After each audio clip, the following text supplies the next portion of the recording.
Assalamualaikum warahmatullahi wabarakatuh. Yang saya hormati Bapak Robi Ur selaku dosen pengajar akuntansi dan teman-teman sekalian. Perkenalkan, saya Reska Haryanti sebagai moderator yang akan membantu teman-teman untuk menunjang keberlangsungan presentasi. Sebelumnya, izinkan saya memperkenalkan anggota kelompok. Yang pertama ada Askia Kolbi, yang kedua saya Reska Haryanti, yang ketiga Siti Rugoya, yang keempat ada Sri Rahmawati, yang kelima ada Yesika. Pada kesempatan kali ini kami akan mempresentasikan materi mengenai akuntansi piutang. Semoga apa yang kami sampaikan hari ini bisa bermanfaat dan mudah dipahami oleh kita semua.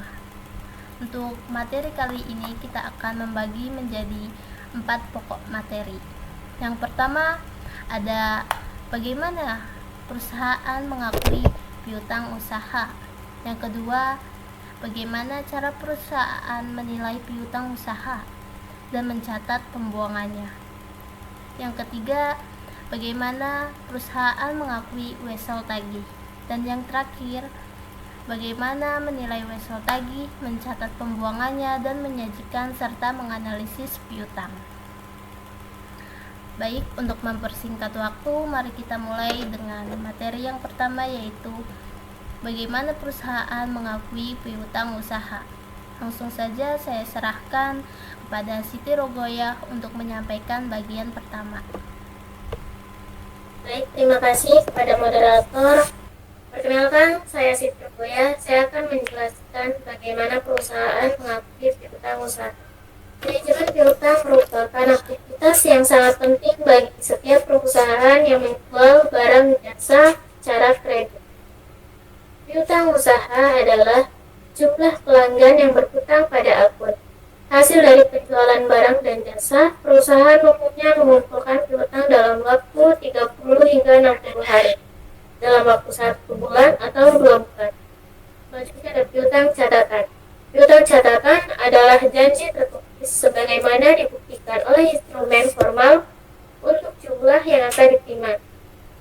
Selanjutnya, piutang lain, termasuk piutang non-perintis seperti piutang bunga, pinjaman kepada petugas perusahaan, uang muka kepada karyawan, dan pajak penghasilan dapat dikembalikan. Pengakuan piutang usaha terdapat 3, yaitu piutang dicatat saat melakukan layanan secara kredit. Yang B, penjualan barang saat menambah berada di debit, piutang usaha dan menambah di kredit pendapatan penjualan. Contohnya yaitu asumsikan bahwa Jordes CO pada tanggal 1 Juli 2017 menjual barang dagangan secara kredit ke Polo Company seharga $1.000. Persyaratannya yaitu 2/10/30 hari. Pada tanggal 5 Juli, Polo mengembalikan barang dagangan dengan harga jual $100 ke Jordes CO. Pada tanggal 11 Juli, Jordes CO menerima pembayaran dari Polo Company untuk saldo yang harus dibayar. Maka entry penjurnalannya yaitu pada tanggal 1 Juli, piutang usaha perusahaan Polo berada di debit 1.000. Pendapatan penjualannya berada di kredit 1.000. Pada tanggal 5 Juli, pengembalian dan potongan penjualan 100 di debit, piutang perusahaan Polo 100 di kredit. Pada tanggal 11 Juli, tunai 900 dikurang 18. Maka hasilnya 882 di debit, diskon penjualannya 900 dikali 02, yaitu 18 di debit. Piutang perusahaan Polo 900 tertulis di kredit. Selanjutnya saya serahkan kepada moderator. Baik, terima kasih kepada Siti Rugoya atas materi yang disampaikan. Materi selanjutnya tentang bagaimana perusahaan menilai piutang usaha dan mencatat pembuangannya yang akan disampaikan oleh Sri Rahmawati. Untuk waktu dan tempatnya saya persilahkan. Baik, terima kasih atas waktunya. Perkenalkan, nama saya Sri Rahmawati. Di sini saya akan melanjutkan tentang bagaimana perusahaan menilai piutang usaha dan mencatat pembuangannya. Menilai piutang. Terdapat dua metode yang digunakan dalam akuntansi untuk akun yang tidak tertagih. Yang pertama ada metode penghapusan langsung dan yang kedua ada metode penyisihan. Yang pertama, metode penghapusan langsung untuk akun yang tidak tertagih. Berdasarkan metode penghapusan langsung, ketika perusahaan menentukan akun tertentu tidak dapat ditagih, perusahaan membebankan kerugian tersebut ke akun piutang tak tertagih. Contohnya adalah, asumsikan bahwa WAR dan CO menghapus saldo ME sebesar 200 pada tanggal 12 Desember sebagai tidak tertagih. Maka intinya sebagai berikut.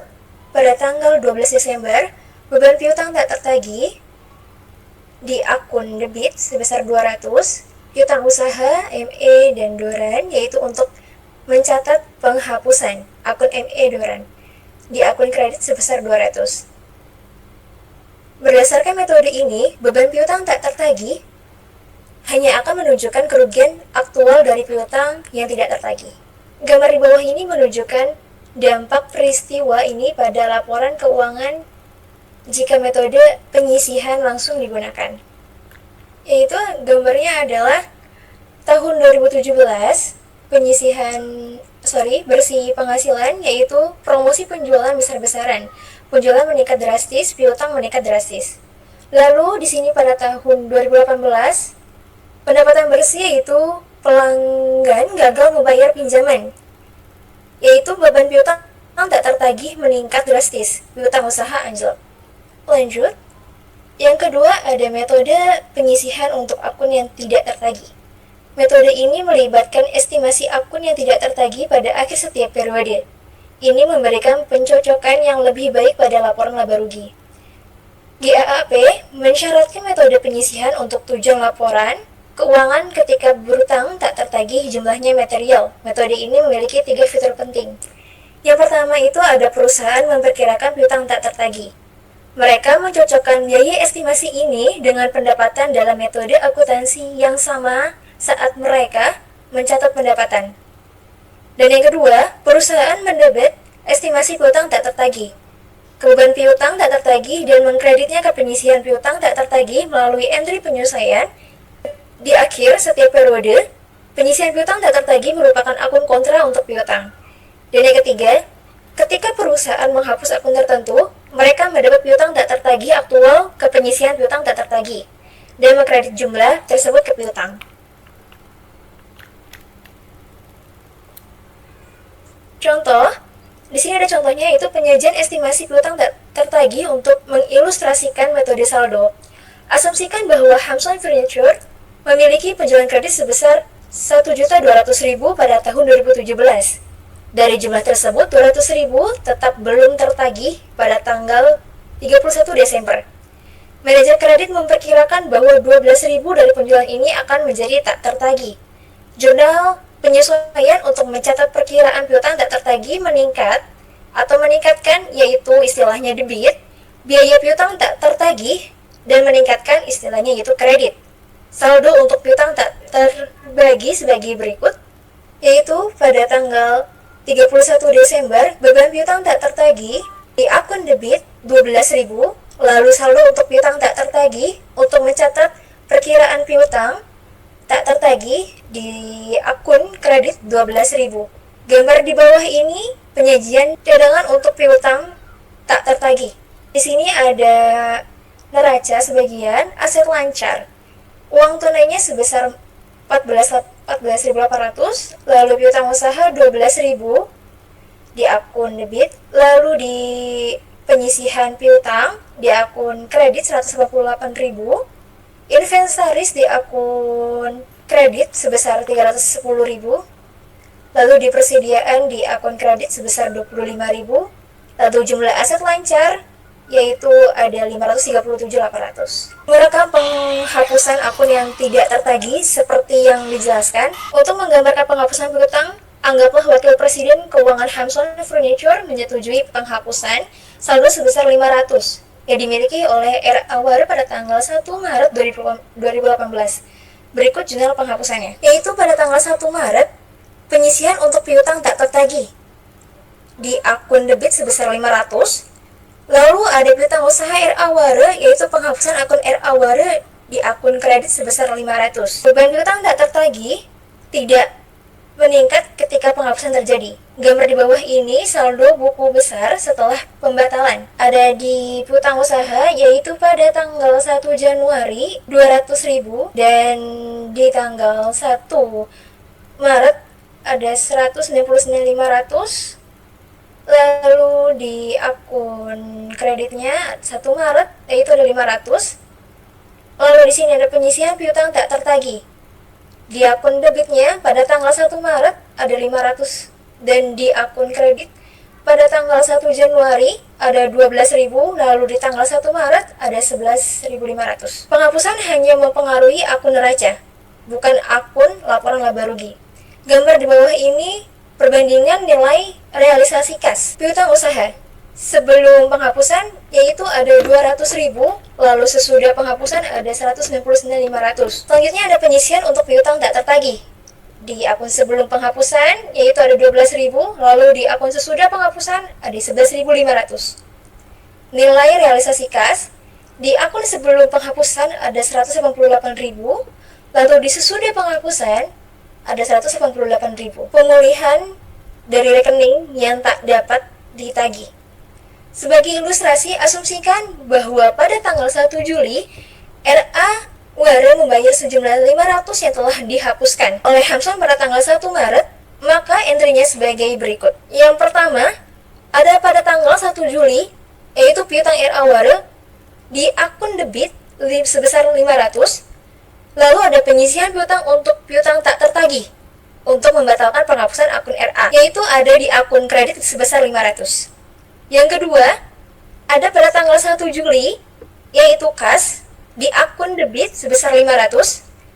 Lalu ada piutang dagang R.A. Ware, yaitu untuk mencatat penagihan dari R.A. Ware ada di akun kredit sebesar 500. Pemulihan piutang tak tertagih seperti penghapusan piutang tak tertagih. Terima kasih. Selanjutnya saya akan serahkan ke moderator. Baik, terima kasih atas materi yang disampaikan Sri Rahmawati. Selanjutnya kita masuk ke estimasi yang akan dibacakan oleh Askia Kolbi. Untuk waktu dan tempat saya persilahkan. Baik, terima kasih. Perkenalkan, nama saya Askia Kolbi. Saya akan menjelaskan materi selanjutnya, yaitu estimasi. Perusahaan harus memperkirakan jumlah tersebut ketika mereka menggunakan metode penyisihan dua dasar. Untuk menentukan jumlah ini, yaitu persentase penjualan dan persentase piutang. Gambar di bawah ini perbandingan dasar untuk memperkirakan piutang tak tertagih, yaitu persentase penjualan, yaitu pencocokan, ada pendapatan penjualan sama dengan beban piutang tak tertagih, yaitu penekanan pada hubungan laporan laba rugi. Di sebelahnya ada presentasi piutang, yaitu nilai kas yang dapat direalisasikan, ada piutang usaha sama dengan penyisihan untuk piutang tak tertagih, ada penekanan pada hubungan neraca. Selanjutnya presentasi penjualan dalam basis presentasi penjualan. Di bawah ini kedua basis tersebut perusahaan harus menentukan pengalaman masa lalunya dengan kerugian piutang tak tertagih. Contohnya, perusahaan menerapkan presentasi ini untuk total penjualan kredit atau penjualan kredit bersih tahun berjalan. Sebagai ilustrasi, asumsikan bahwa Gonzales Company memilih untuk menggunakan basis presentasi penjualan. Kesimpulannya adalah 1% dari penjualan kredit bersih akan menjadi tidak tertagih. Jika penjualan kredit untuk tahun 2017 adalah $800, estimasi beban piutang tak tertagih adalah 8.000 sama dengan 19% dikali 800. Maka entry penyesuaian sebagai berikut. Beban piutang tak tertagih berada di akun debit, yaitu 8.000, dan estimasi beban piutang tak tertagih adalah di akun kredit 8.000. Dan selanjutnya, setelah entry penyesuaian, diposting dengan asumsi akun penyisian sudah memiliki saldo kredit sebesar 1.723. Akun Gonzales Company akan menunjukkan hal berikut. Itu ada beban piutang tak tertagih pada tanggal 31 Desember ada di akun debit yaitu 8.000, dan penyisihan untuk piutang tak tertagih pada akun kredit pada tanggal Januari 1 ada di 1.723, dan pada tanggal 31 Desember ada di 8.000, dan pada tanggal 31 Desember totalnya 9.723. Presentasi piutang di bawah dasar presentasi piutang. Gambar di samping memperlihatkan jadwal umur untuk perusahaan DART. Perhatikan bahwa presentasi perkiraan piutang tak tertagih meningkat 2% menjadi 90%. Seiring bertambahnya jumlah hari jatuh tempo. Kategori yang lebih lama memiliki presentasi yang lebih tinggi karena semakin lama akun jatuh tempo, semakin kecil kemungkinannya untuk ditagih. Nah, di samping ada tata letak halaman lembar kerja, yaitu ada jumlah hari lewat jatuh tempo, ada pelanggan, total, dan belum jatuh tempo. Di pelanggan ada TL lancar dengan total 600 dan belum jatuh temponya tidak ada. Di 1/30-nya ada 300, di 31 sampai 60-nya tidak ada, di 61 sampai 90-nya ada di 200, dan lebih dari 90-nya ada di 100. Dan pelanggan berikutnya ada RZ Board dengan total 300, belum jatuh temponya 300, di 1 sampai 30-nya tidak ada, di 31 sampai 60-nya tidak ada, 61 sampai 90-nya tidak ada, lebih dari 90-nya tidak ada.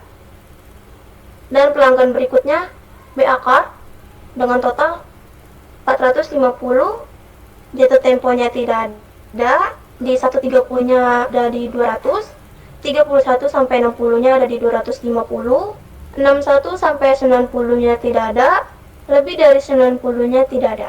Dan pelanggan berikutnya OL Dicker dengan total 700, jatuh temponya 500, 1 sampai 30-nya tidak ada, 31 sampai 60-nya tidak ada, 61 sampai 90-nya ada di 200, dan lebih dari 90-nya tidak ada. Pelanggan berikutnya untuk Ebert dengan total 600, jatuh temponya tidak ada, 1 sampai 30-nya tidak ada, 31 sampai 60-nya ada di 300, 61 sampai 90-nya tidak ada, dan lebih dari 90-nya tidak ada.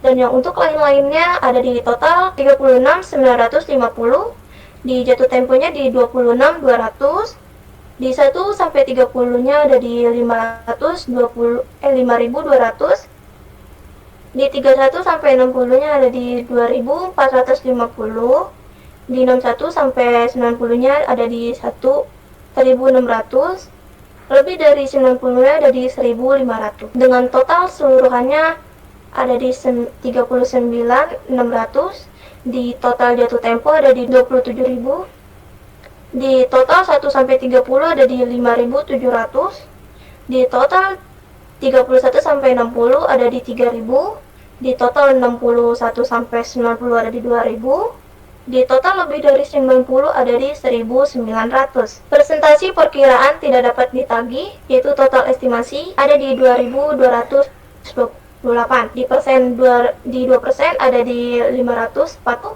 di 4% ada di 228, di 10% ada di 300, di 20% ada di 400, di 40% ada di 760. Selanjutnya, jumlah entry penyesuaian piutang tak tertagih adalah selisih antara saldo yang ada dalam akun penyisian. Jika neraca saldo menunjukkan penyisian piutang tak tertagih dengan saldo kredit sebesar 528, perusahaan akan membuat entry penyesuaian sebesar 1.700 atau 2.228 dikurang 528 seperti berikut. Pada tanggal 31 Desember, beban piutang tertagih di akun debitnya ada di 1.700, dan penyisian piutang tak tertagih untuk menyesuaikan akun penyisian dengan total estimasi piutang tak tertagih di akun kreditnya ada di 1.700. Setelah DART membukukan entry Penyesuaian akun akan muncul sebagai berikut. Pada tanggal 31 Desember, piutang tak tertagihnya ada di 1.700, dan di sampingnya penyisihan piutang tak tertagih pada 528 pada tanggal. Berikut perbedaan antara metode estimasi persentase penjualan dan metode estimasi persentase piutang. Yang pertama, metode estimasi persentase penjualan atau disebut persentase of sales. Manajemen memperkirakan persentase penjualan kredit yang tidak akan tertagih. Persentase ini didasarkan pada pengalaman masa lalu dan kebijakan kredit yang diantisipasi. Dan kedua, metode estimasi persentase piutang atau percent of recovery. Itu manajemen memperkirakan persentase piutang yang akan mengakibatkan kerugian dari piutang tak tertagih. Perusahaan menyusun jadwal penuaan di mana ia mengklasifikasi saldo pelanggan berdasarkan lama waktu. Analisis ini sering disebut penuaan piutang usaha. Penjualan piutang usaha. Penjualan hutang usaha yang umum adalah penjualan kepada faktor-faktor. Adalah perusahaan keuangan atau bank yang membeli piutang usaha dari bisnis kemudian memungut pembayaran langsung dari pelanggan. Factoring adalah bisnis bernilai miliaran dolar. Pengaturan factoring bervariasi. Biasanya faktor mengenakan komisi kepada perusahaan yang menjual piutang usaha.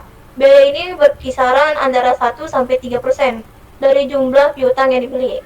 Sebagai contoh, asumsikan Henrodon Furniture memfaktorkan piutang senilai 600 kepada Federal Factor. Federal Factor menilai biaya layanan sebesar 2% dari jumlah piutang yang dijual.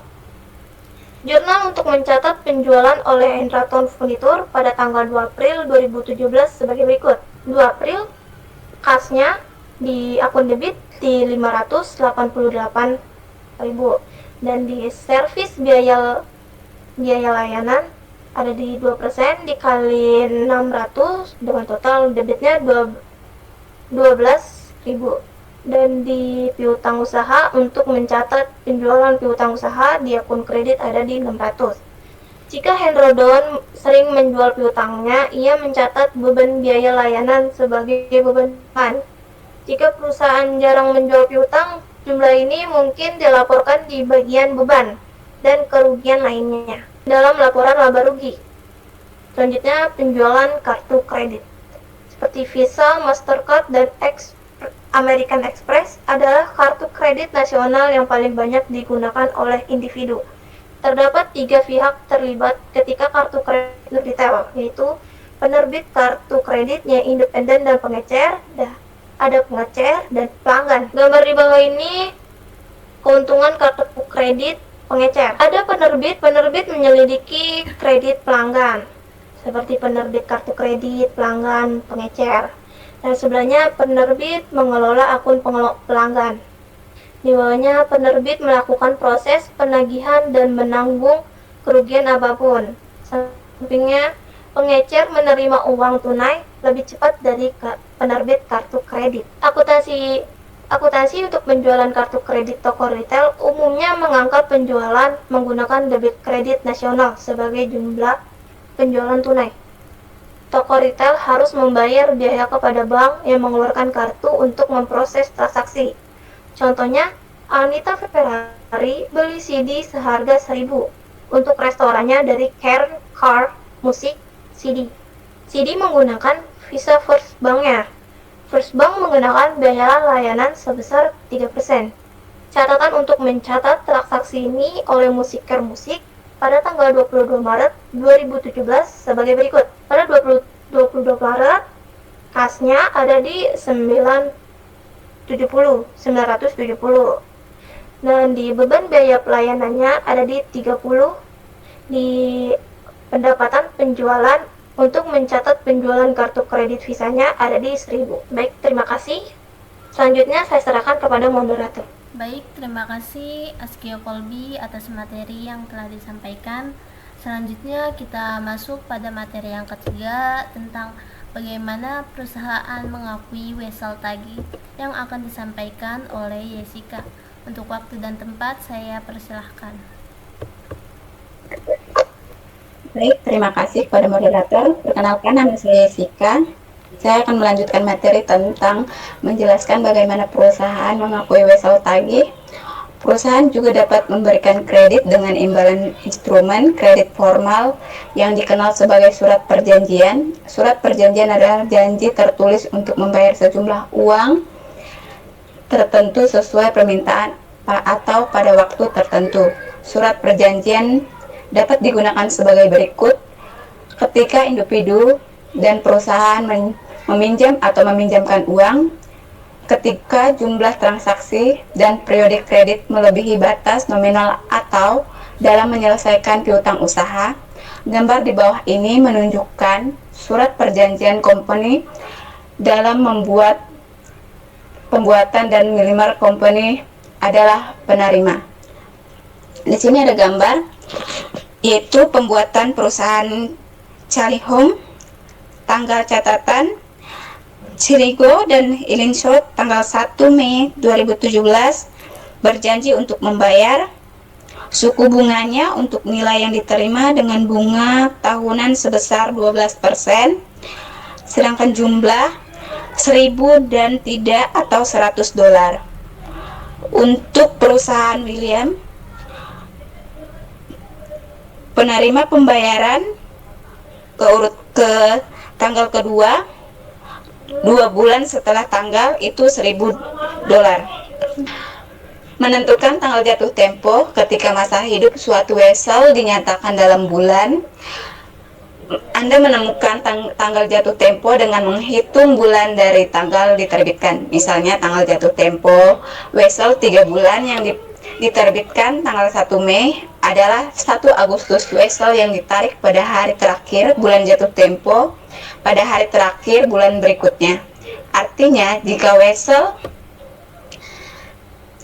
pada tanggal 31 Juli yang jatuh tempo dalam 2 bulan jatuh tempo pada 30 September, jika tanggal jatuh tempo dinyatakan dalam hari, Anda perlu menghitung jumlah hari yang ditetapkan untuk menentukan tanggal jatuh tempo. Contohnya, jangka waktu catatan itu ada 60 hari, yaitu di tanggal Juli 31 sampai yang ke-16, ke-17 itu ada 14, sedangkan yang Agustus ada 31 dan sampai 45 tanggal jatuh tempo di bulan September. Gambar di samping ini menunjukkan 3 cara menyatakan tanggal jatuh tempo dan sebuah nota. Yang gambar ada ketiga gambar. Yang gambar pertama itu sesuai permintaan. Sesuai permintaan saya berjanji untuk membayar. Sedangkan kedua pada tanggal 23 Juli 2017 berjanji untuk membayar. Sedangkan gambar yang ketiga pada akhir periode waktu yang ditentukan, 1 tahun dari sekarang saya berjanji untuk membayar. Lanjut. Slide berikutnya. Oke. Menghitung bunga. Berikut rumus dasar untuk hitung bunga pada nota bunga, yaitu nilai nominal catatan dikali tahun bunga dikali suku bunga dikali waktu masuk ketentuan dari setahun sama dengan minat. Gambar di samping ini menunjukkan perhitungan untuk berbagai periode berikut, yaitu ketentuan catatan dan penghitungan bunga. 730,12% di koma 120 hari. Jika dirupiahkan, 730 dikali 12% dikali 120 sampai 360 sama dengan 29.200. Yang kedua itu 1000,9%, 6 bulan. Jika di sini tidak ada dirupiahkan, masih $, ya. Jadi itu masih $1000 dikali 9% dikali 6/11 sama dengan 45. Yang ketiga itu 12.6%, 1 tahun. Di sini juga tidak dirupiahkan, jadi masih 2.000 dolar dikali 6% dikali 1/1 sama dengan 120.000. Oke, saya kembalikan ke moderator. Baik, terima kasih kepada Jessica untuk materi yang disampaikan. Selanjutnya kita masuk ke dalam materi yang terakhir tentang bagaimana menilai wesel tagih, mencatat pembuangannya, dan menyajikan serta menganalisis piutang yang akan disampaikan oleh Siti Rogoya. Untuk waktu dan tempat saya persilahkan. Baik, terima kasih kepada moderator. Selanjutnya, menilai piutang wesel. Menilai piutang wesel jangka pendek sama dengan menilai piutang usaha. Seperti piutang usaha, perusahaan melaporkan utang wesel jangka pendek pada nilai tunai atau bersih yang dapat direalisasi. Akun penyisihan piutang wesel adalah penyisihan piutang tertagih. Pembangunan piutang wesel. Wesel dapat disimpan hingga tanggal jatuh tempo suatu nilai nominal ditambah bunga yang masih harus dibayar jatuh tempo.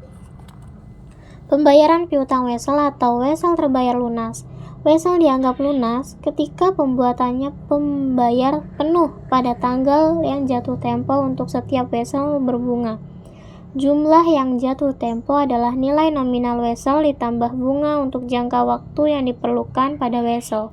Contohnya, asumsikan bahwa Walter CO meminjam High-Lake CO sebesar 10.000 dolar pada tanggal 1 Juni dengan menerima wesel berbunga 9% selama 5 bulan. Dalam sehari ini, bunga adalah 375 dolar. 10.000 dikali 9%. Jumlah yang harus dibayarkan nilai jumlah tempo adalah 10.375. 10.000 dikali 375. Untuk memperoleh pembayaran Mulder, penerima pembayaran harus menyerahkan sewa tersebut kepada Hang Lecho, pembuat wesel. Untuk kepada agen pembuat seperti bank, jika Walder menyerahkan wesel pada High-Lake CO pada tanggal 1 November, tanggal jatuh tempo entry-nya, maka pencatatannya adalah sebagai berikut. 1 November terdapat kas berada di debit 10.375, piutang wesel terdapat di kredit 10.000, pendapatan bunga 10.000 dikali 9%, maka hasilnya 375 berada di kredit. Akrual bunga yang diterima. Contoh, misalkan Walter CO menyiapkan laporan keuangan per 30 September. Garis waktu bunga yang diperoleh seperti gambar di bawah ini. 1 Juni ke September tanggal 30 terdapat kesenjangan waktu 4 bulan. Dari 30 September ke 1 November terdapat kesenjangan waktu selama 1 bulan. Pada 1 Juni sampai 30 September menghasilkan 300 dolar, pada 30 September sampai 1 November menghasilkan 75 dolar. Untuk mencerminkan bunga yang diperoleh tapi belum diterima, folder harus mengakru bunga pada tanggal 30 September. Pada jurnal penyesuaian ini, folder adalah untuk 4 bulan bunga atau 300 dolar. Maka jurnalnya 30 September, piutang bunga 10.000 dikali 9%, 300 di debit, pendapatan bunga tertulis di kredit 300. Maka jurnal Walder untuk pencatatan pemenuhan nota High-Lake pada tanggal 1 November sebagai berikut. 1 November, kas 10.000 ditambah 10.000 dikali 9% dikali 1/12. Maka hasilnya 10.375 berada di debit, piutang wesel 10.000 di kredit, pendapatan bunga 300 di kredit, pendapatan bunga 10.000 dikali 9%, 75 di kredit. Wesel terbayar sebagian. Wesel yang ditolak atau gagal bayar adalah wesel yang tidak penuh saat jatuh tempo. Piutang wesel yang ditolak tidak lagi dapat dinegosiasikan. Namun, penerima pembayaran masih memiliki klaim terhadap pembuat wesel untuk wesel dan bunga. Oleh karena itu, pemegang wesel biasanya mentransfer akun hutang wesel ke akun piutang usaha. Contohnya, asumsikan bahwa Highlight CO pada tanggal 1 November mengindikasikan bahwa perusahaan tersebut tidak dapat membayar saat ini.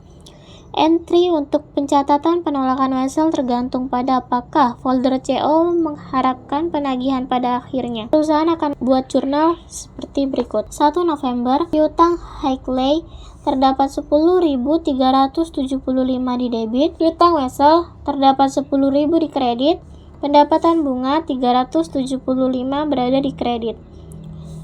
Jika tanggal 1 November tidak ada harapan untuk penagihan, pemegang wesel akan menghapus nilai nominal wesel dengan mendebit pengisian piutang tak tertagih. Tidak ada pendapatan bunga yang akan dicatat karena penagihan tidak akan terjadi. Sekian, terima kasih. Saya kembalikan kepada moderator. Terima kasih untuk Siti Rogaya atas materi yang telah disampaikan. Untuk keseluruhan, kita dapat menyimpulkan bahwa piutang merupakan klaim perusahaan terhadap pelanggan yang membeli barang atau jasa secara kredit. Akuntansi piutang penting untuk mencatat dan mengelola piutang agar mencerminkan kondisi keuangan perusahaan secara akurat. Pengelolaan piutang yang baik membantu menjaga kelancaran arus kas dan mengurangi risiko piutang tak tertagih. Dengan pencatatan yang tepat, laporan keuangan perusahaan menjadi lebih handal dan dapat digunakan sebagai dasar pengambilan keputusan. Oleh karena itu, akuntansi piutang menjadi bagian penting dalam pengelolaan keuangan perusahaan. Demikianlah presentasi yang dapat kami sampaikan mengenai akuntansi piutang. Kami mohon maaf apabila ada kekurangan atau kesalahan dalam penyampaian materi. Kami sangat terbuka untuk pertanyaan, masukan, maupun diskusi lebih lanjut. Terima kasih atas perhatian Bapak Ibu sekalian dan teman-teman semuanya. Wassalamualaikum warahmatullahi wabarakatuh.